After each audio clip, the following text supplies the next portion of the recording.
जिस विषय पर इस बार चर्चा कर रहे थे वो विषय है ये जो तंत्र और योग में चक्रों की परिकल्पना करी गई, उसके चारों तरफ जो लोगों को मिसकंसेप्शन, अंधविश्वास और तमाम तरह की उलझनें हैं, उनको ख़त्म किया जा सके।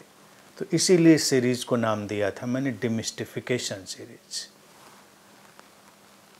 हमने अभी 4 चक्रों की बात करी, मूलाधार से लेकर अनाहत तक, और अब हम आते हैं 5वें विशुद्ध चक्र पर।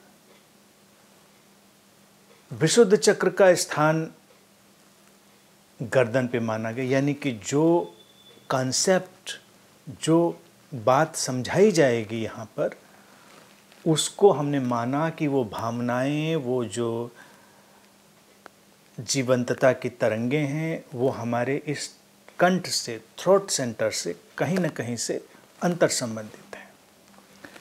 ये एक शरीर विज्ञान की भाषा की तरह समझें, जस्ट लाइक बॉडी लैंग्वेज। बस यही एक महत्वपूर्ण बिंदु है जिसको ख्याल में रखना है कि वो चक्रों की स्थिति जिसे तुम किताबों में पढ़ते हो वो नहीं है कहीं पर। ये एक थॉट स्कूल था, साधना की एक पद्धति थी, जिसमें ऋषियों ने, साधकों ने ये बताने की कोशिश करी कि इस तरह से हम चीज़ों को डिवाइड करके समझ सकते हैं। चीज़ों को पूरी तरह समझना भी संभव है, अगर कोई उतना खुला हुआ है, उतना ग्रहणशील है तो वैसे भी समझ सकता है।